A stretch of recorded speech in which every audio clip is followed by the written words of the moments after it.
Voilà, merci d'avoir chauffé la salle. Il y a vraiment la présence de Dieu. Alors, donc le titre de mon message, c'est la réalité du royaume de Dieu et l'activité qu'il y a autour de son trône pendant que, je dis, pendant que nous, on est là en train de chanter, mais là-haut, ça bouge. Hein, c'est pas des statues de pierre là-haut, hein, comme dans les églises traditionnelles. Hein. Non, c'est vivant là-haut. C'est puissant. Amen. Alors c'est pour ça que Dieu a mis dans mon cœur, parce que si je questionne les uns et les autres, vous allez tous me dire, voilà, je vous pose la question, comment vous voyez Dieu? Chacun va me donner une interprétation différente par rapport à l'un et l'autre. On est d'accord? Et puis on se demande là-dedans où est le vrai Dieu. D'accord? Alors, la réalité du royaume de Dieu se trouve dans la parole. Dieu a consigné sa parole pour apprendre à le connaître son royaume et à le connaître lui à travers Jésus-Christ. D'accord? Alors nous allons parcourir avec l'apôtre Jean le royaume de Dieu. Alors pour commencer, depuis la chute d'Adam et Ève, bien sûr, l'accès au jardin d'Éden a été condamné, nous le savons. Hein. Genèse 3, verset 24, on va le reprendre. C'est ainsi qu'il chassa Adam et mit à l'orient du jardin d'Éden les chérubins qui agitent une épée flamboyante pour garder le chemin de l'arbre de vie. Mais en même temps, de même que l'accès au ciel, le royaume de Dieu, était définitivement interdit à tout homme à cause justement de la désobéissance d'Adam et Ève et de leur chute dans le péché. Donc le royaume de Dieu était interdit à tout homme à ce moment-là. Et pendant 4000 ans, la porte du royaume de Dieu est restée fermée pour notre humanité déchue. Pendant 4000 ans, la porte du royaume de Dieu était fermée. Jusqu'au jour où Jésus-Christ sur la croix a poussé ce fameux cri. Non. Je vais vous le dire. Tout est accompli. Vous dites tout est accompli. Amen. Amen. Amen. On va le reprendre. Luc 23, 33, 34, 44 à 46. Lorsqu'ils furent arrivés au lieu appelé Crâne, c'est-à-dire le calvaire, ils le crucifièrent là, ainsi que les deux malfaiteurs, l'un à droite et l'autre à gauche. Jésus dit, « Père, pardonne-leur, car ils ne savent pas ce qu'ils font. » Il était en sang, une couronne d'épines des épines de 2 cm plantées dans son crâne. « Père, pardonne-leur, car ils ne savent pas ce qu'ils font. » C'est un cri déterminant pour le salut de notre humanité. Verset 44, il était déjà environ la 6e heure, c'est-à-dire midi, et il y eut des ténèbres sur toute la terre jusqu'à la 9e heure, 3 heures de l'après-midi. Le soleil s'obscurcit, et le voile du temple se déchira par le milieu. Jésus s'écria d'une voix forte, « Père, je remets mon esprit entre tes mains. » Et en disant ces paroles, il expira. Je prends Marc 15, verset 39. Le centenier qui était en face de Jésus, voyant qu'il avait expiré, de la sorte dit assurément, cet homme était fils de Dieu. Le troisième jour de victoire, il est ressuscité. Il a vaincu le péché à la croix et il a vaincu le diable à la croix. D'accord? Le troisième jour aussi, lorsque le sabbat fut passé, Marie de Magdala, Marie mère de Jacques et Salomé se rendirent au tombeau pour embaumer le corps de Jésus. Marc 16, verset 5-6. Elles entrèrent dans le sépulcre, vinrent un jeune homme assis à droite, vêtu d'une robe blanche. C'était un ange, tout à fait. Il leur dit, ne vous épouvantez pas, vous cherchez Jésus de Nazareth, qui a été crucifié. Il est ressuscité. Il est ressuscité, il est point ici. Pause. Pour qu'un testament puisse être valable et s'ouvrir, il faut que la mort du testateur soit constatée et déclarée. D'accord? C'est ce que Paul nous dit dans Hébreux 9, verset 16-17. Il nous dit, car là où il y a un testament, il est nécessaire que la mort du testateur soit constatée. Un testament, en effet, n'est valable qu'en cas de mort, puisqu'il n'a aucune force tant que le testateur vit.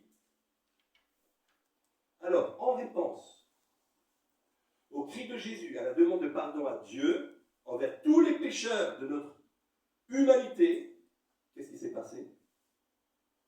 Quelle a été la réponse de Dieu? Le voile du temple a été déchiré d'en haut jusqu'en bas. dans le même temps, Jésus expira. Et le centenier en face de lui constata sa mort. Des moments très forts là, au salut de l'humanité. Donc, le troisième jour, comme je l'ai dit avant, résurrection, hein, il est ressuscité, il est mort mais ressuscité, et victoire sur la puissance du péché, victoire sur la puissance du diable. Conséquence de tout ça, Jésus, le Fils de Dieu, a pu répondre à toutes les exigences de Dieu, son Père, pour que la porte du royaume de Dieu soit à nouveau ouverte. Eh oui. Pour tout homme repentant à travers le sacrifice de Jésus pour son salut. La porte du royaume de Dieu est ouverte pour tout homme repentant qui a accepté le sacrifice de Jésus-Christ dans son cœur, dans sa vie, pour son salut. Alors le premier homme à avoir expérimenté la grâce, c'est qui? Exactement. Exactement. C'est le brigand. Luc 23, verset 4. 41-42. Je reprends justement l'un des deux malfaiteurs dit. Pour nous, c'est justice, car nous recevons ce qu'ont mérité nos crimes. Et il dit à Jésus, souviens-toi de moi quand tu viendras dans ton règne. Comment ce brigand pouvait savoir que Jésus allait revenir? Si c'est le Saint-Esprit qui lui a parlé. Le Saint-Esprit lui a révélé que c'est l'agneau de Dieu qui va donner sa vie pour le monde entier. Si tu te repens, si tu lui donnes ta vie, tu seras sauvé. Et qu'est-ce qu'il a dit, Jésus? Je te le dis en vérité, aujourd'hui, tu seras avec moi dans le paradis. Donc Jésus savait pertinemment qu'à travers son sacrifice, à travers sa mort et sa résurrection, la porte du royaume de Dieu allait s'ouvrir à nouveau. Et c'est pour ça qu'il a pu dire au brigand, aujourd'hui, tu seras avec moi dans le paradis. Il le savait. Il y avait un enjeu là. Jésus n'a-t-il pas dit de lui, je suis la porte, celui qui entre par moi sera sauvé? Je suis la porte. Et grâce au sacrifice de Jésus, le Nouveau Testament a pu s'ouvrir, puisque le centenier a constaté la mort. Il a déclaré à Pilate. Il est mort. Et en même temps, il est ressuscité. Donc Dieu a pu ouvrir la Nouvelle Alliance, le Nouveau Testament. Beaucoup plus tard, on y arrive maintenant, l'apôtre Jean écrivit le livre de l'Apocalypse vers la fin du 1er siècle. Il commença par ces mots, Apocalypse 1, verset 1-2. Révélation, il écrit, de Jésus-Christ, que Dieu lui a donné pour montrer à ses serviteurs les choses qui doivent arriver bientôt et qu'il a fait connaître par l'envoi de son ange à son serviteur Jean. Celui-ci atteste la parole de Dieu et le témoignage de Jésus-Christ, soit tout ce qu'il a vu. Nota, l'apôtre Jean a eu la grâce d'être appelé homme de son corps et de pouvoir voir en esprit le royaume de Dieu et les choses à venir. Apocalypse 1, verset 9-18, il dit j'étais, c'est Jean qui parle, j'étais dans l'île appelée Patmos, entre parenthèses, petite île de la mer Égée. Il dit, au verset 10, je fus ravi par l'Esprit au jour du Seigneur. Et j'entendis derrière moi une voix forte, comme le son d'une trompette. Ce que tu vois, écris-le dans un livre et envoie-le aux 7 églises. Je me retournai pour savoir quelle était la voix qui me parlait. Quelqu'un qui ressemblait à un fils d'homme, vêtu d'une longue robe, ayant une ceinture d'or sur la poitrine. Verset 18. Je suis le premier et le dernier, et le vivant. J'étais mort, et voici, je suis vivant au siècle des siècles. Je tiens les clés de la mort et du séjour des morts. Pause. Il faut savoir que pour l'apôtre Jean, pour pouvoir accéder dans l'esprit dans le royaume de Dieu, il fallait qu'il fasse une rencontre avec Jésus, qui est la porte du ciel. Face à cette rencontre, Jésus lui dit clairement, ce que tu vois, écris-le dans un livre et envoie-le aux 7 églises. Et nous faisons partie de la 7e église, qui s'appelle l'église de Laodicée, qui est l'église du compromis, de la tiédeur, où Jésus appelle cette église à se repentir et à se revêtir de nouveau de vêtements blancs. C'est l'église des temps modernes, l'église actuelle, l'église de Laodicée. Il fallait que Jean entende de la voix du Seigneur les commentaires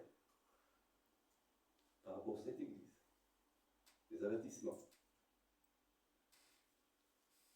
Alors Jean, maintenant, passe à l'étape suivante.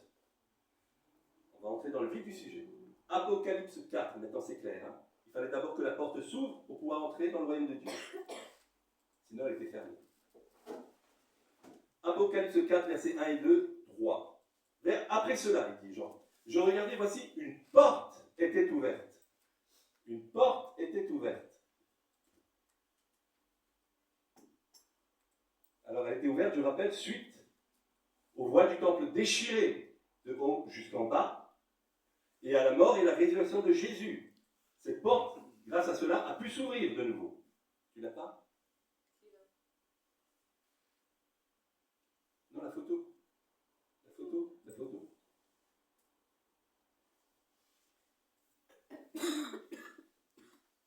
Non, ça c'était avant. C'était avant. Bien, pardonne-leur qu'elles ne savent pas ce qu'ils font. Voilà, maintenant, le voile déchiré. Ok. Et maintenant la porte ouverte. Voilà, le voile déchiré. Alors, la porte ouverte. Alors, il faut dire que ce trône est l'endroit le plus élevé du ciel et de l'éternité. Le trône, puisqu'on a parlé du trône avant. Hein. D'accord? Tout tourne autour de lui. Tout tourne autour de lui. Le trône est le centre de commandement de Dieu. Tout est parti de lui et tout sera accompli à cet endroit précis. Tout est parti du trône et tout s'accomplira à cet endroit précis. Devant le trône de Dieu. Je continue ce qu'a dit l'apôtre Jean, verset 3. Celui qui était assis, alors écoutez bien, il décrit l'aspect de Dieu. Celui qui était assis avait l'aspect d'une pierre de jaspe et de sardoine. Jaspe. Ça c'est la porte, ok. Maintenant la pierre, on va voir l'aspect de la pierre de jaspe.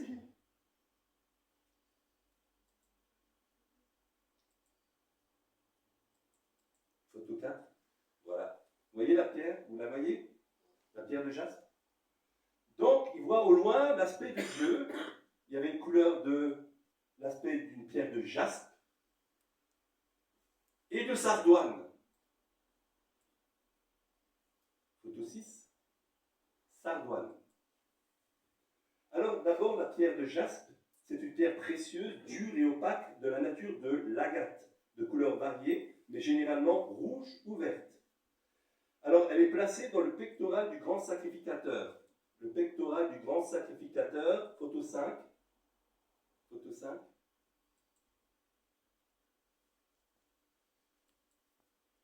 Voilà. Là, il y en a 12, hein. 12 pierres. Donc, la pierre de jaspe était placée dans le pectoral du grand sacrificateur.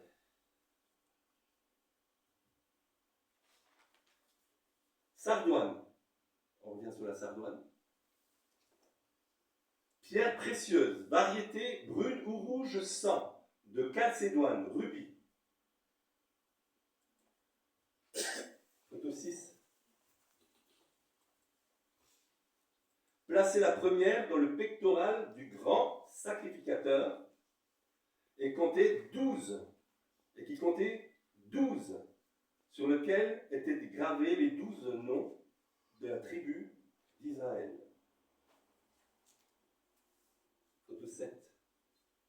Photo 7, le pectoral avec les 12 pierres. Voilà. Sardoine. Donc c'est important pour Dieu. Et c'est pas pour rien qu'on le retrouve sur le pectoral du grand sacrificateur. Hein. Les pierres précieuses et semi-précieuses sont utilisées pour exprimer la sainteté et le caractère sacré, le rang élevé, la perfection, la beauté, la splendeur. Elles induisent l'admiration et le respect. Pour rappel, la Jérusalem céleste, elle est fondée sur quoi?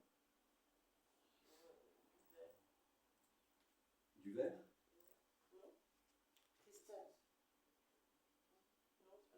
Les fondements de la muraille de la ville étaient ornés de pierres précieuses de toute espèce, jaspe, saphir, émeraude, sardoine.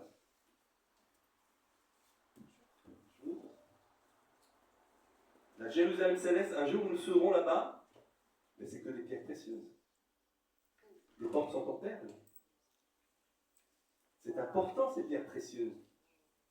Même lorsque nous travaillons pour le Seigneur, c'est marqué qu'au jour du tribunal de Christ, soit ce sera du chaume, de la paille, parce qu'on aura fait selon sa volonté, ou alors des pierres précieuses, de l'or ou de l'argent, parce que ce seront des œuvres faites selon la volonté de Dieu. Suite Apocalypse 4, verset 3, « Et le trône était environné d'un arc-en-ciel semblable à de l'émeraude. » Émeraude. L'émeraude, c'est une pierre précieuse de couleur verte. Sur le pectoral, elle était située sur la première rangée. L'émeraude. À droite, voilà l'émeraude. Et sur le pectoral, elle était à la première rangée. L'émeraude, pierre précieuse de couleur verte. Voilà. L'arc-en-ciel au-dessus du trône de Dieu rappelle le signe et l'alliance de Dieu à Noé.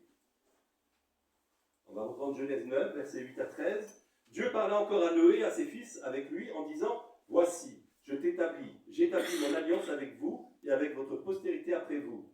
J'établis mon alliance avec vous. Aucune chair ne sera plus exterminée par les eaux du déluge. Et il n'y aura plus de déluge pour détruire la terre. J'ai placé mon arc dans la nuée.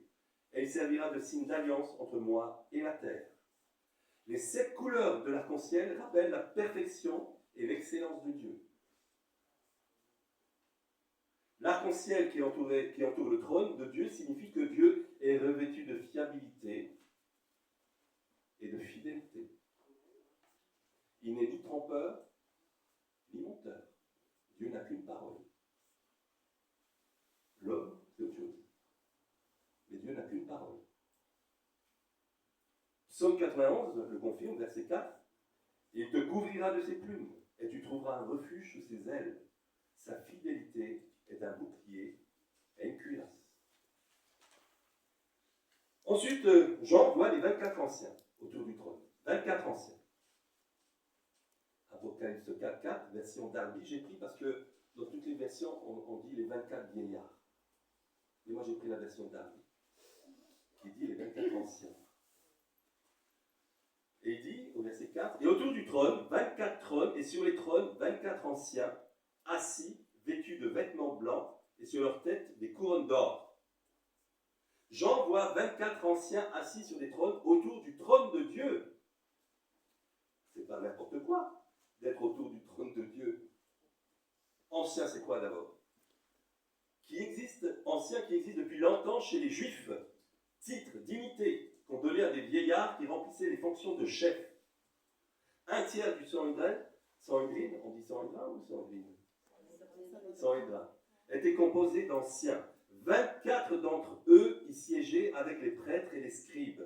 C'est l'instance suprême du peuple jusqu'en l'an 70. Et après, pourquoi il n'y a plus rien?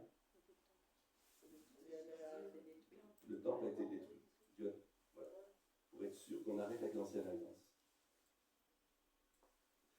Et quant à l'église primitive, dans les églises fondées par les apôtres, des anciens étaient chargés de diriger la communauté. C'est-à-dire tout ce qui est en bas, c'est ce qu'il y a en haut. Hein. L'homme n'a rien inventé ici. Exemple de Tite chargé par Paul d'organiser l'église de Crète. Tite 1, versets 5 et 9. Et que selon mes instructions, dit Paul, tu établisses des anciens dans chaque ville. Verset 9, attachés à la vraie parole telle qu'elle a été enseignée, afin d'être capable d'exhorter selon la saine doctrine et de réfuter les contradicteurs. Je reviens sur Apocalypse 4, verset 4, et il dit, et je vis 24 trônes, et sur ces trônes 24 anciens, assis, revêtus de vêtements blancs, et sur leur tête des couronnes d'or. Ces 24 anciens, c'est les 12 tribus d'Israël et les 12 apôtres. On est d'accord? Ils représentent tous ceux qui ont vaincu parce qu'ils se sont maintenus fidèles, aussi bien dans l'ancienne que dans la nouvelle alliance. Ces anciens forment le conseil des anciens et se trouvent autour du trône de Dieu, comme l'a vu l'apôtre Jean. Ils ne sont pas là par hasard. Ce sont les plus anciens de tous les êtres angéliques et de toute la création. Ils sont assis sur des trônes et portent des couronnes, car ils gouvernent avec Dieu. Cela montre l'importance d'une position très élevée devant Dieu. Et pour exemple, j'ai pris Daniel, lorsque le prophète Daniel a annoncé le châtiment au roi Nebuchadnezzar, voilà, il dit, Daniel 4, verset 17, cette parole, Daniel parle au roi Nebuchadnezzar, il dit, cette parole est un décret des veilleurs, c'est-à-dire du pouvoir exécutif en place. Cette décision est un ordre des saints afin que les êtres vivants reconnaissent que le Très-Haut domine sur toute royauté humaine. C'est un décret des veilleurs, c'est-à-dire de la part de ces 24 anciens. Ils gouvernent avec Dieu. Les 24 anciens jettent leur couronne devant le Tout-Puissant pour l'adorer. Donc ça veut dire qu'ils exercent aussi un ministère sacerdotal en plaçant devant l'agneau, c'est-à-dire Jésus, les prières des saints.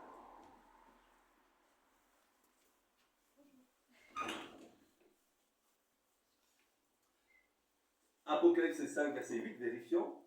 Quand Jésus, eut pris le livre, les 4 êtres vivants et les 24 anciens se prosternèrent devant l'agneau, tenant chacun une harpe et des coupes d'or remplies de parfums, qui sont les prières des saints. Ces anciens tenaient les coupes d'or, les coupes de parfum. Est-ce qu'il y a un temple là-haut dans le royaume de Dieu? Est-ce qu'il y a un temple? Oui? Non? Oui? Oui? Vous êtes tous... Vous êtes sûrs? Bien. Alors vérifions. Déjà du temps de Moïse, construction du tabernacle. Qui est-ce qui a donné les plans à Moïse? C'est Dieu. Des choses qui existent là-haut, hein, d'accord? Exode 25, verset 8-9. Ils me feront un sanctuaire et j'habiterai au milieu d'eux. Vous ferez le tabernacle et tous ses ustensiles d'après le modèle que je vais te montrer. D'autres passages, à la 5e trompette du jugement, Apocalypse 11, verset 19. Et le temple de Dieu dans le ciel fut ouvert, et l'arche de son alliance apparut dans son temple. Apocalypse 15, verset 5. Après cela, je regardai, et le temple du tabernacle du témoignage fut ouvert dans le ciel. Apocalypse 16, verset 1. Et j'entendis une voix forte qui venait du temple, et qui disait aux 7 anges, « Allez, et versez sur la terre les 7 coupes de la colère de Dieu. » Il y a un temple, effectivement. Maintenant, nous allons passer devant le trône de Dieu, puisqu'on le chantait tout à l'heure. Je reviens sur l'Apocalypse chapitre 4, verset 5. Et il voit, il dit, « Du trône sortent des éclairs, des voix et des coups de tonnerre. » C'est impressionnant. C'est pas le petit bon Dieu de notre imagination, là. Dieu est amour, d'accord, ok, mais là, oh, il y a quoi là? Des éclairs, des voix, des coups de tonnerre. Il ne faut pas oublier que Dieu voit tout en même temps. Hein.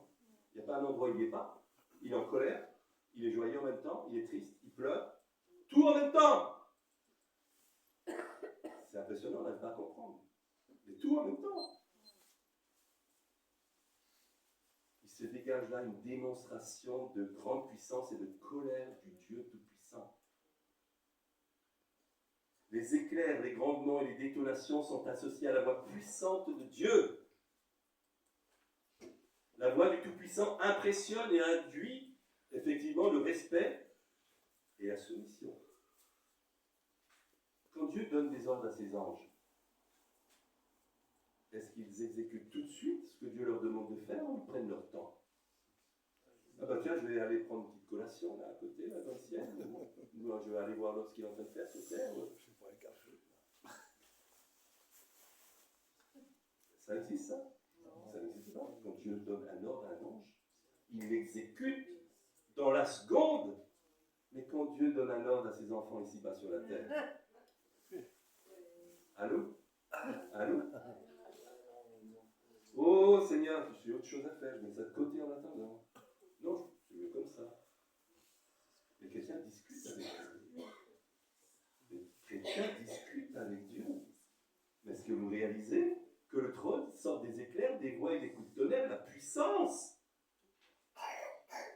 Dieu n'est pas un homme ordinaire.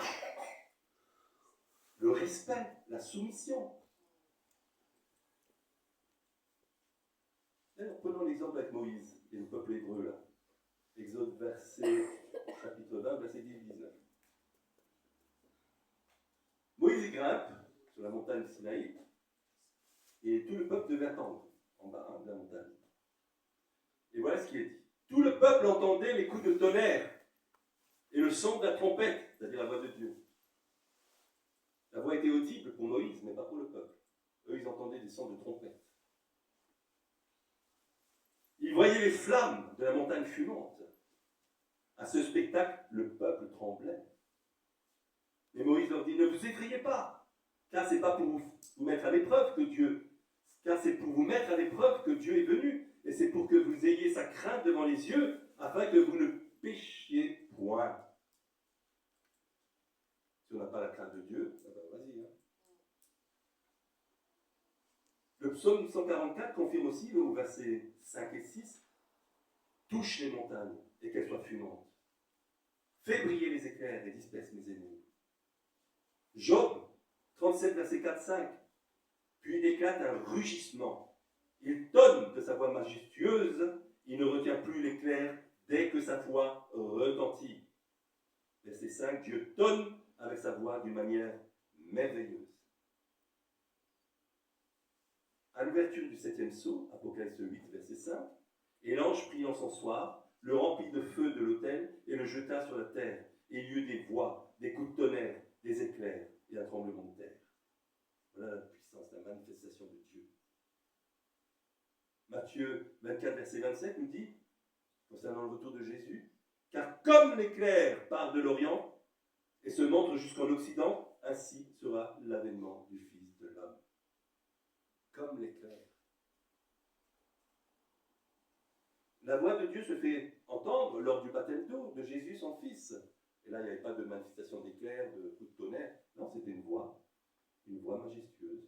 Voilà, Marc 1, verset 10-11. Au moment où Jésus sortait de l'eau, il vit les cieux s'ouvrir et l'Esprit descendre sur lui comme une colombe, et une voix fit entendre des cieux ces paroles, « Tu es mon Fils bien-aimé, en toi j'ai mis toute mon affection. »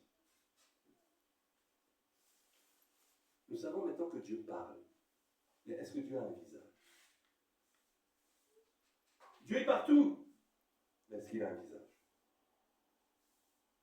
Je suis tout seul ou il y a quelqu'un? Il a celui de Jésus. Il y a celui de Jésus? Jésus, c'est Dieu. À notre image. Il est fait à son image. À son image, donc il a un visage? Il est esprit, Dieu. Est-ce qu'il a un visage ou pas? L'esprit n'a pas de... je sais pas. Donc l'esprit n'a pas de visage. J'en sais rien. Il a un visage. Donc, pas de visage par là, un visage par là. C'est Dieu. Hein? C'est Dieu. Est-ce que Dieu a un visage? On ne parle pas de Jésus. Est-ce que Dieu a un visage? Elle est persuadée que Dieu a un visage. Mais où c'est que c'est écrit?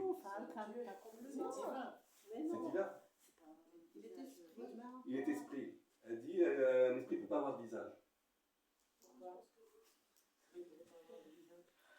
Ben, laissons parler la parole de Dieu. Alors. Voilà. Oui, c'est bien. Alors, la réponse se trouve dans Daniel, chapitre 7, verset 9-13. Daniel 7, verset 9-13. Vous avez la réponse. Alors, je regardais Daniel, pendant que l'on plaçait des trônes. Et l'ancien des jours s'assit. Son vêtement était blanc comme de la neige, et les cheveux de sa tête étaient comme de la laine pure. Verset 13. Et voici sur les nuées des cieux. Non, il dit c'est Jésus. Donc c'est pas Dieu. Alors, c'est Dieu ou c'est Jésus? Hein? C'est les deux, non? Jésus est Dieu. Oui, Jésus. Non, mais je parle de Dieu, moi. Est-ce que c'est Dieu ou c'est pas Dieu? Il a un visage. Mais là, c'est qui ça? C'est Jésus ou c'est Dieu? C'est Jésus. Il dit c'est Non, Jésus. je ne dis pas que c'est Jésus et Dieu, je dis que Jésus est Dieu. Et Dieu est Jésus, et l'Esprit est Dieu. C'est pour ça qu'il y a encore beaucoup de confusion dans la tête des chrétiens. La parole de Dieu, elle est là pour nous éclairer. Je reprends. Je regardais, pendant que l'on plaçait des trônes, et l'ancien des jours cheveux de sa tête étaient comme de la laine pure.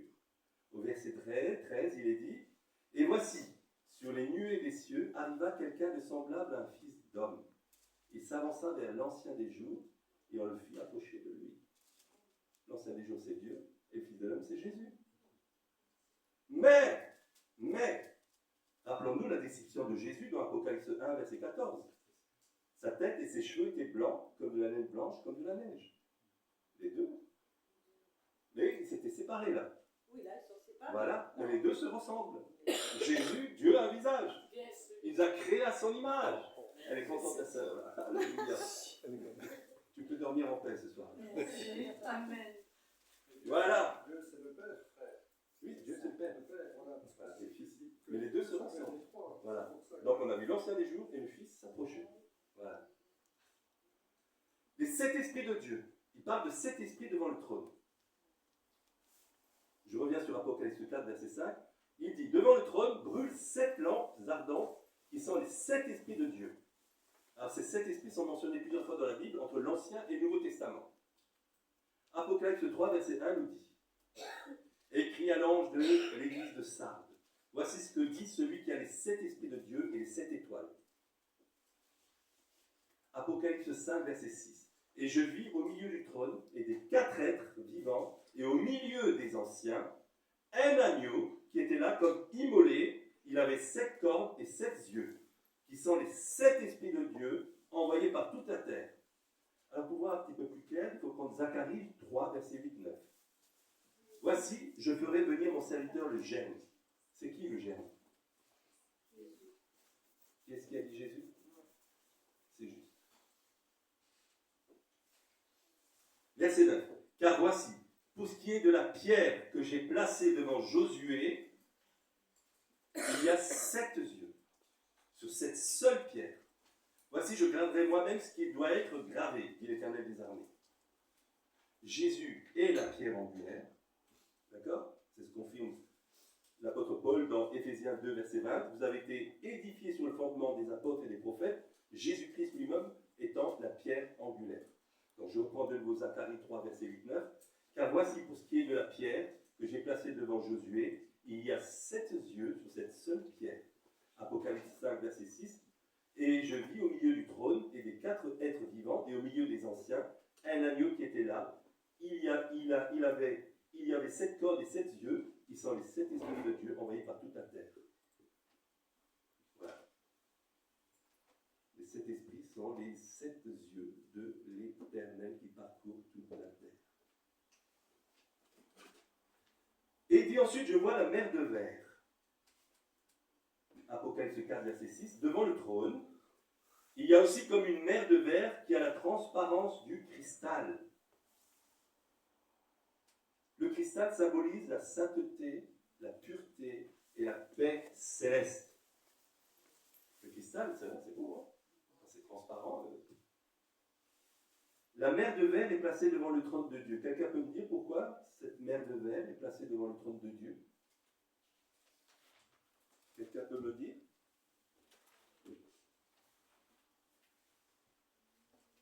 Donc Jean il dit, il y a comme une mer de verre, ce n'est pas une mer à proprement parler, mais quelque chose qui ressemble à une mer. Alors pourquoi cette mer de verre se situe là, devant le trône de Dieu? Arlette, tu sais? Agnès? Christine? Marie? Tantelle? Non? Vous ne savez pas. Il y a une mer de verre, point final. Non, elle a une grande importance, cette mer de verre. Elle a une grande importance. C'est celle qui sépare la terre des humains avec le Christ. Hein? Pardon? C'est pas celle qui sépare la terre des humains par rapport au ciel. Ah non, vous êtes loin de tout. On arrête là, on reprend la parole. Ah, la parole est là, attention. Hein. Alors, d'abord dans le psaume 65, verset 8, il est dit, il apaise le mugissement des mers, le mugissement de leurs flots et le tumulte des peuples. Apocalypse 15, versets 2 et 3. Voilà la réponse. Il dit, et je vis comme une mer de verre mêlée de feu, et ceux qui avaient vaincu la bête, c'est-à-dire l'antéchrist, son image et le nombre de son nom 666, étaient debout sur la mer de verre, ayant des harpes de Dieu, et chantaient le cantique de Moïse. C'est ceux de la grande tribulation à venir. Ils sont là devant le trône de Dieu. Dieu sait déjà qui sera sauvé, qui ne sera pas sauvé. Ils sont là devant le trône de Dieu. Apocalypse 7, versets 9, 13, 14, 15. Après cela, je regardais, et voici, il y avait une grande foule que personne ne pouvait compter, de toute nation, de toute tribu, de tout peuple et de toute langue. Et au verset 13, et l'un des anciens prit la parole et me dit, ceux qui sont revêtus de robes blanches, qui sont-ils? Et d'où sont-ils venus? Alors Jean étonné, il regarde l'ancien, il lui dit, mais mon Seigneur, tu le sais. Il me dit, ce sont ceux qui viennent de la grande tribulation. Ils ont lavé leurs robes et les ont blanchis dans le sang de l'agneau. C'est pour cela qu'ils sont devant le trône de Dieu et le servent jour et nuit dans son temple. Quand vous entendrez à chaque fois parler de la mer de verre, ils ont vaincu. Pendant la tribulation, ils ont vaincu. Ensuite, il parle de 4 êtres vivants autour du trône. 4 êtres vivants. Apocalypse 4, verset 6. Et au milieu du trône, et autour du trône, il y a 4 êtres vivants remplis de yeux, devant et derrière. Alors certains affirment que dans les chérubins décrits dans Apocalypse et dans Ézéchiel, c'est les mêmes. C'est vrai ça? Tu dis non? Je dis non. Et vous? Tu dis oui, c'est les mêmes. C'est les mêmes. Alors c'est partagé? C'est bien de partager comme ça en français. Ah oui, c'est comme ça qu'on sait. Et oui. Alors vous allez savoir. Alors on va faire un petit détour chez Ézéchiel. Donc Ézéchiel, c'est bien avant Jésus-Christ, ça c'est loin. Hein. Lui, il a vu quelque chose. Il a vu quelque chose. Ézéchiel 10, versets 1, 9, 12, 16, 21. Verset 1. Je regardais, donc c'est Ézéchiel. Et voici sur le ciel, qui était au-dessus de la tête des chérubins, il y avait comme une pierre de saphir. Avant, on voyait pierre de jaspe, de sardoine. Donc c'est toujours Dieu. Une pierre de saphir. On voyait au-dessus d'eux quelque chose de semblable à une forme de trône. Donc, au-dessus, il y avait le trône. Et en dessous, il y avait ces 4 êtres. D'accord? Ils n'étaient pas à la même hauteur que Dieu.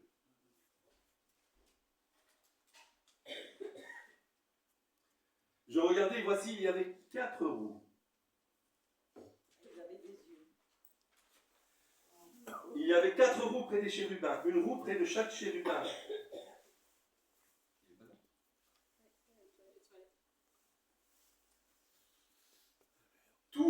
Tout le corps des chérubins, leur dos, leurs mains et leurs ailes étaient remplis d'yeux. Vous vous rendez compte? Vous vous rendez compte? Aussi bien que les roues, tout autour, les 4 roues, remplies de yeux aussi. Je ne sais pas si on arrive à regarder. Ça dépasse, ça dépasse. Ouais. C'est dommage, il n'est pas là. Verset 16. Quand les chérubins marchaient, les roues cheminaient à côté d'eux. Et quand les chérubins déployaient leurs ailes pour s'élever de terre, les roues aussi ne se détournaient point d'eux. Verset 21. Chacun avait 4 faces. 4 faces sur la même tête. Je reviens sur le verset 14. Chacun avait 4 faces. La face du premier était une face de chérubin. La face du second, une face d'homme. Celle du troisième, une face de lion.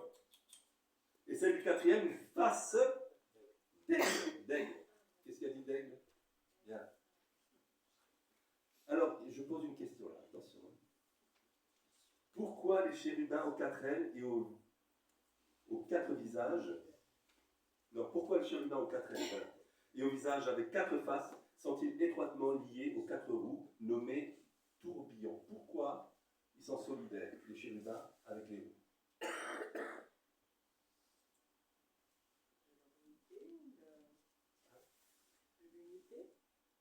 L'unité? De la puissance de Dieu qui doit se manifester au travers d'eux. Je cherche, hein, moi. C'est très bien, c'est très bien, c'est la seule. Est-ce qu'il y a d'autres aussi qui... Alors, hein? Là, tu comprends pas. Ouais, parce que c'est quand même un peu bizarre, tu vois. Moi, j'ai déjà lu tout ça, tu vois, mais oui. je veux dire,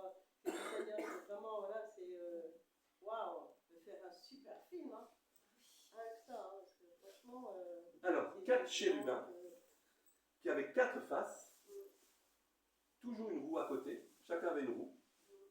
Où ils se déplaçaient, la roue était à côté. Pourquoi?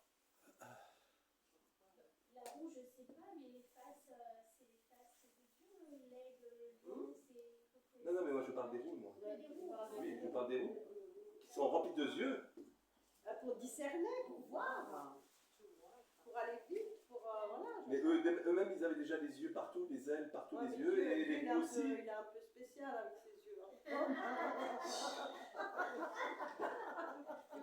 Ah, ça change de voir, de parcourir les Écritures, hein, parce que le petit bon Dieu qu'on avait dans sa tête, c'est loin de tout ça, de cette réalité-là. On est d'accord? Eh oui, ça change tout. Et pourtant, cette réalité, on va la vivre un jour. C'est pas le petit bon Dieu avec notre imagination, là. Non, ça c'est la réalité. Ça c'est la réalité, c'est la parole de Dieu. Alors, je vais vous le dire.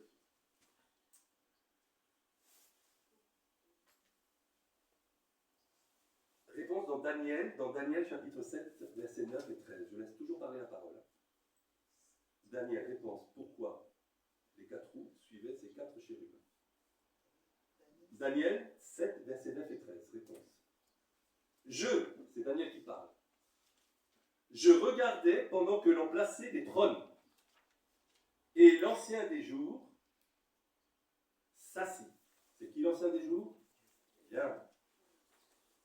Son vêtement était blanc comme la neige et les cheveux de sa tête étaient comme de la laine pure. Écoutez bien maintenant. Son trône était comme des flammes de feu et les roues comme un feu ardent. Le trône de Dieu. On ne va pas trop s'approcher. Hein. Ça veut dire que ces chérubins-là, puisque le trône est au-dessus et les chérubins en bas, donc ils ne sont pas face à face de Dieu, et ces chérubins-là n'ont que 4 ailes, comme c'est dit, 4 ailes, c'est tout, 4 ailes. Et ils tirent le trône de Dieu et le char de l'Éternel.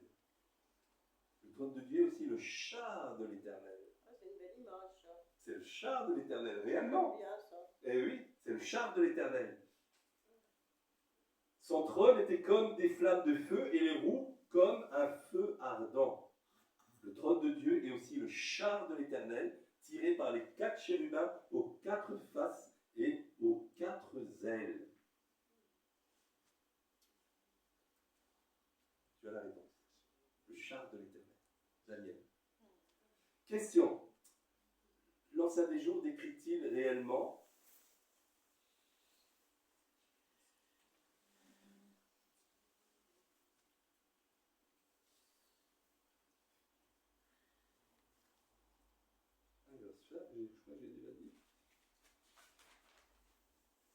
Alors, retour sur Apocalypse 4 et la description de l'apôtre Jean de ce qu'il voit autour du trône de Dieu. Donc, on a vu Ézéchiel avec les 4 chérubins, 4 ailes, et chacun 4 faces. D'accord? Maintenant, on va voir la description de l'apôtre Jean. Il voit 4 êtres vivants autour du trône. Au milieu du trône et autour du trône, il y a 4 êtres vivants remplis de yeux devant et derrière. Ces 4 êtres sont recouverts de yeux comme les 4 chérubins aux 4 ailes, on est d'accord? Décrit dans Ézéchiel 10. Les yeux, c'est quoi? Les yeux sont associés à la vision, à la connaissance et à la clairvoyance. Ce qui veut dire ces créatures célestes en connaissance de toutes choses. Ils ont la capacité de voir et de tout savoir. Ils sont parfaitement au courant de tout. Ils gouvernent avec Dieu. Retour sur Apocalypse 4, versets 6 à 9. Au milieu du trône et autour du trône, il y a 4 êtres vivants remplis de yeux devant et derrière. Il dit au milieu du trône et autour du trône. Donc c'est vraiment un tout avec Dieu. Le premier être vivant est semblable à un lion. Le second être vivant est semblable à un veau. Le troisième être vivant est semblable à un homme. Le quatrième être vivant est semblable à un aigle. Alors que les 4 chérubins, c'était une tête d'homme, une tête de chérubin, une tête de lion et une tête d'aigle. Là, c'est une tête de lion, une tête de veau, ou taureau, ou bœuf, homme et aigle. Et puis, ils ont un nom, ces 4 chérubins. Ils s'appellent comment, ces 4 chérubins? Ah, alors? Quelqu'un va me sortir un nom? sèches? Tu sèches? Alors? Ils ont un nom, hein? Les 4 apôtres. Ah bon? Ça, c'est la première fois que j'entends ça. C'est bien, moi, t'as donné une réponse. C'est bien, tu m'as donné une réponse. Hein? C'était les anges. Non. Les anges. Alors, la réponse, elle se trouve dans Ésaïe, bien avant Jésus. Il a donné la réponse. Ésaïe, le prophète Ésaïe. Ésaïe 6, verset 1 à 3. Verset 1, c'est-à-dire Ésaïe qui parle. Je vis le Seigneur assis sur un trône très élevé, et les pans de sa robe remplissaient le temple. Verset 2, des séraphins. Des séraphins se tenaient au-dessus de lui. Ils avaient chacun 6 ailes. Les chérubins d'avant qui tirent le char de l'Éternel, ils ont 4. Donc il ne peut pas venir devant la face de Dieu, ils n'ont que 4 ailes. Les séraphins se tenaient au-dessus de lui, ils avaient chacun 6 ailes. 2 dont ils se couvraient la face, 2 dont ils se couvraient les pieds, et 2 dont ils se servaient pour voler. Quand ils venaient devant la face de Dieu, ils se voilaient la face avec les 2 ailes. Alors les 4 qui tirent le char de l'Éternel, ils n'ont que 4, donc ils ne peuvent pas se voiler la face, ils ne peuvent pas venir comme ça devant la face de Dieu. Verset 3, ils criaient l'un à l'autre et disaient « Saint, Saint, Saint est l'Éternel des armées ». Ça déménage avec la parole. Hein? Retour sur Apocalypse 4, verset 8. Apocalypse 4, verset 8, l'apôtre Jean confirme ce qu'Ésaïe avait vu auparavant. Il dit, les 4 êtres vivants, séraphins, en chacun 6 ailes, ils sont remplis de yeux, tout autour et au-dedans. Ils ne cessent de dire jour et nuit, Saint, Saint, Saint est le Seigneur Dieu. Donc, ce que Jean a vu, c'est comme avec Ésaïe, c'est conforme. Donc, qu'est-ce que je raconte? Alors, comme dit auparavant, ces 4 séraphins ont chacun une tête différente. Pourquoi? Là, ils ont une tête différente chacun. Hein. Ce n'est pas 4 faces, hein, par rapport aux 4 autres. Hein. Là, c'est chacun a une tête différente, une seule tête différente. Je rappelle, une tête de lion, une tête de veau, une tête d'homme et une tête d'aigle. Alors pourquoi le lion? Le lion de Judas. Tu es sûr? Moi, je ne sais rien, moi je te le dis parce que la parole. Ah, tu balances comme ça? Mais non, mais parce que Jésus, le lion de Judas, quand même. Très bien. Mais, quelle preuve? Quelle preuve de quoi? De ce que tu m'affirmes. Où est-ce écrit? Où Où est-ce que c'est écrit? C'est écrit quelque part, je ne sais plus où. Tu sais, moi, j'ai pas la notion des trucs. D'accord. Mais je lis Marie, tous tu les peux jours. prendre note là. Je te donne la Voilà, référence. donne-moi la référence. Alors ça se passe au temps où, comment il s'appelle, Jacob, donc il a commencé à bénir ses fils, hein, d'accord? Et à un moment donné, donc c'est Genèse 49, verset 8, 9, 10, Genèse 49, verset 8, 9, 10. Donc c'est la bénédiction prophétique de Jacob envers ses fils. Et arrive Judas. Et qu'est-ce qu'il dit à Judas, justement, au verset 8? Judas, tu recevras les hommages de tes frères. Verset 9, Judas est un jeune lion. Verset 10, le sceptre ne s'éloignera point de Judas, ni le bâton souverain d'être d'entre ses pieds, jusqu'à ce que vienne le Shiloh. C'est qui le Shiloh? Jésus le Messie. Et que les peuples lui obéissent, c'est-à-dire l'ordre du règne messianique. On ne peut rien dire. C'est écrit. Le veau. Pourquoi un veau? Pourquoi il de veau ou de bœuf? Ça présente la force. Bien. Ensuite, la connaissance? Non. Dit la force. On reste dans cette position-là. On continue. Ensuite, la vigueur, l'endurance. Il tire la charge. Tout comme Jésus a porté les péchés du monde. Mais le veau comme le bœuf symbolise le sacrifice. Qu'est-ce qu'on faisait dans l'ancienne alliance? On les tuait, on les sacrifiait. Pour le pardon des péchés. De même, Jésus, le Fils de Dieu, a été immolé sur l'autel du sacrifice, la croix de Golgotha pour le salut de l'humanité. Voilà, il est représenté à travers le veau, le bœuf. Il est dit ensuite, l'homme. Pourquoi l'homme? Parce que Jésus est le Fils de l'homme.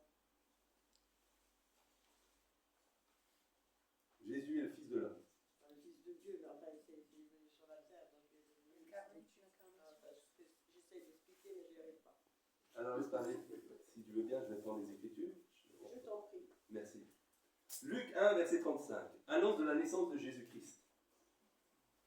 L'ange lui répondit à Marie, hein, le Saint-Esprit viendra sur toi et la puissance du Très-Haut te couvrira de son ombre.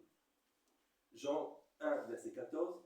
Et la parole de Dieu a été faite chair et elle a habité parmi nous pleine de grâce et de vérité. Jésus-Christ est la vraie image de Dieu. Et on y arrive, quelqu'un a parlé d'image. Hein?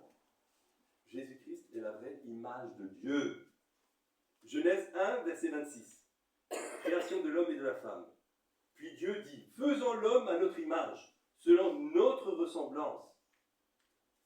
Donc ça confirme que Dieu a bien un visage. Ah, amen, on y est. Mais à la chute d'Adam et Ève, l'image de l'homme, selon Dieu, a été dénaturée par le péché, même salie. On est d'accord? L'image de l'homme a été salie, dénaturée. Jésus-Christ est la vraie image de Dieu. Pourquoi? Parce que par la foi en Jésus, le croyant retrouve cette image qu'il avait perdue à cause du péché. Jésus, le Fils de l'homme, se tient debout devant Dieu au nom de tous les hommes maintenant.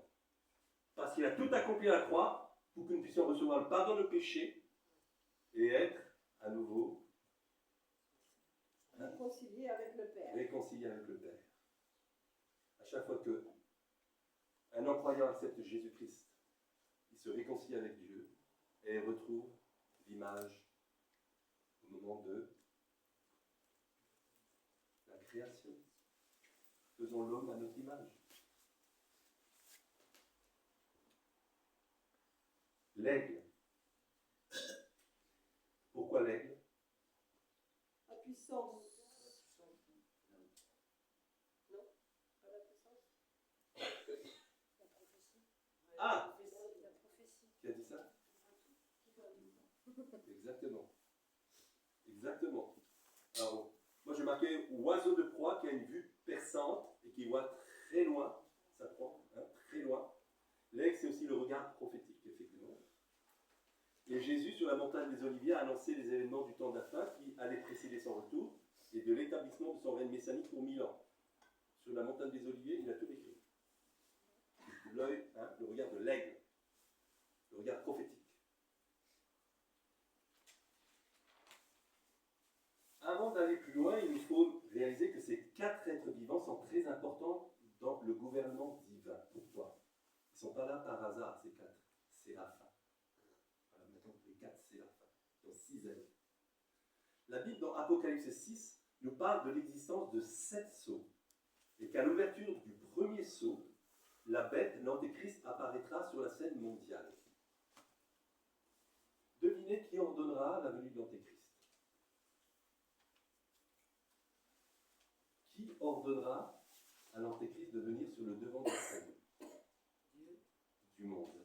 Dieu. Dieu? Alors? Les Juifs? Non. Qui ordonnera à l'antéchrist de venir? Satan. Moi j'ai pensé aussi. Je me suis planté. C'est Dieu. Dieu permet. Qui est souverain, qui donne des ordres. Dieu permet. Ah! C'est Dieu seul qui donne les ordres, tu dis. Tu viens de dire avant, il sait tous les gens qui vont être sauvés ou perdus. Donc il sait que, voilà, si l'antéchrist il vient, c'est que Dieu il permet qu'il vienne. Donc il connaît aussi son temps. Il suit son plan en fait. Alors vous allez être, C'est prophétique, je veux dire. Voilà. vous allez être surpris. Combien il est important de connaître la parole de Dieu? On la connaît la parole de Dieu, on la connaît pas de la manière comme ça, mais on la connaît quand Ah, même. mais il faut la connaître comme ça. D'accord, mais on Parce la que dans les connaît, temps à la venir, tu as intérêt à être bien accroché à la parole. Et c'est pour ça que toutes sortes de fausses doctrines, que le diable en profite pour balancer des fausses doctrines. Mais si tu n'as pas tes pieds carrément plantés dans la parole de Dieu, attention les vélos. Alors, je vais vous donner la réponse. Apocalypse chapitre 6, versets 1, 2 et 3. C'est Jean qui parle. Je regardais quand l'agneau Jésus ouvrit un des 7 sceaux. Donc c'est Jésus qui ouvre les sceaux, on est d'accord, hein? Voilà. Et j'entendis l'un des 4 êtres vivants qui disait disait, comme d'une voix de tonnerre, « Viens !» Verset 2, je regardais, et voici parut un cheval blanc. Celui qui le montait avait un arc, une couronne lui fut donnée, et il partit en vainqueur pour vaincre. Un des séraphins a donné l'ordre à l'Antéchrist de venir. Eh oui, un des 4 êtres vivants. Et la suite, verset 3, quand il ouvrit Jésus le second sceau, j'entendis le second être vivant qui disait « Viens !» Et il sortit un autre cheval roux. Celui qui le montait reçut le pouvoir d'enlever la paix de la terre, afin que les hommes s'égorgent les uns les autres, et une grande épée lui fut donnée. Verset 5, quand il ouvrit le 3e sceau, toujours Jésus, j'entendis le 3e être vivant qui disait « Viens !» Je regardais, et voici parut un cheval noir. Celui qui le montait tenait une balance dans sa main.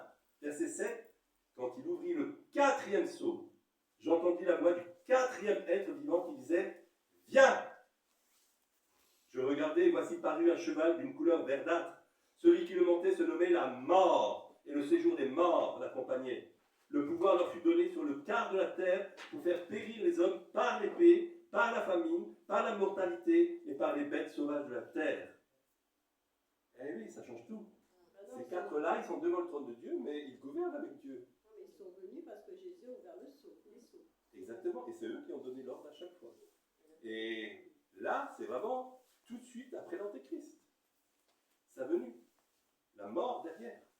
Alors ceux qui ont des projets à long terme, parmi les chrétiens dans ce monde, à bon entendeur, salut. À bon entendeur, salut. Ah ouais, ceux qui ont des projets à long terme. Alors, après l'ouverture des 7 sceaux, il y aura les 7 trompettes du jugement de Dieu. Et en finalité, les 7 coupes de la colère de Dieu. Apocalypse 16, verset 1. J'entendis une voix forte qui venait du temple et qui disait aux 7 anges, « Allez et versez sur la terre les 7 coupes de la colère de Dieu. » Le premier alla et versa sa coupe sur la terre. Et un ulcère malin et douloureux frappa les hommes qui avaient la marque de la bête, l'Antéchrist, et qui adoraient son image. 666, on y approche. Puis après la 7e coupe de la colère de Dieu, seconde venue de Christ et victoire sur la bête, l'Antéchrist et le faux prophète. Apocalypse 19, verset 11. Puis je vis le ciel ouvert, et voici parut un cheval blanc. Là, c'est Jésus. L'autre, c'était l'Antéchrist. Sur un cheval blanc, celui qui le montait s'appelle fidèle et véritable, et il juge et combat de justice. Il était revêtu d'un vêtement teint de sang. Son nom est la parole de Dieu. Verset 14. Des armées qui sont dans le ciel le suivaient sur des chevaux blancs, revêtus d'un fin lin blanc pur. Fin. J'arrête là parce que la suite, c'est dans le message que j'avais donné auparavant. La tour de Babel, numérique 666, la prophétie à venir, donc j'avais tout décrit. Donc je ne vais pas revenir là-dessus. Mais par contre, il y a une chose qu'on doit savoir, c'est de ne jamais douter de l'amour de Dieu, même s'il y a des coups d'éclair, des coups de tonnerre et ainsi de suite. Dieu a un gros cœur, un cœur d'amour envers l'homme. L'homme, c'est son chef-d'œuvre. De toute la création, l'homme, c'est son chef-d'œuvre. Dieu aime l'homme. Dieu aime l'homme. La preuve, il s'est donné à la croix pour le racheter. Et l'amour de Dieu, c'est dans Jean 3, verset 16, vous le connaissez, car Dieu a tant aimé le monde qu'il a donné son Fils Jésus, afin que quiconque croit en lui ne périsse point, mais qu'il ait la vie éternelle. Et le Proverbe 4, verset 5-6 nous dit, n'oublie pas les paroles de ma bouche, n'oublie pas les paroles de ma bouche, tout ce que vous avez entendu, gardez-le fortement, et ne t'en détourne pas, ne l'abandonne pas, et elle te gardera, aime-la, et elle te protégera. Moi, je peux dire jusqu'à présent, la parole de Dieu me protège. Ça fait 41 ans que je suis dans le Seigneur, mais grâce à cette connaissance de la parole, je maintiens le cap avec Jésus. La parole, elle est fiable. La parole de Dieu, elle est fiable. Et je termine avec l'apothéose, Apocalypse 5, verset 11. Et Jean nous dit, je regardais, j'entendis la voix de beaucoup d'anges autour du trône, des 4 êtres vivants et des anciens. Et leur nombre était des milliards, des milliers. Et je dis, Seigneur, tu diriges l'armée céleste. Tout ce qu'il y a là-haut, chez les démons, chez les hommes, chez les animaux, dans les galaxies, tout ça, tu es partout en même temps. Et quel grand Dieu tu es. Quel grand Dieu. Et nous, des fois, on chicane, on désobéit. Mais comment est-ce possible? Parce qu'il y a une méconnaissance de Dieu, une méconnaissance de son royaume. Et le but de ce selon la parole de Dieu et vous préparer à ce que je viens de décrire, à avoir là-haut pour l'éternité. Pour l'éternité. Amen. Que Dieu vous bénisse.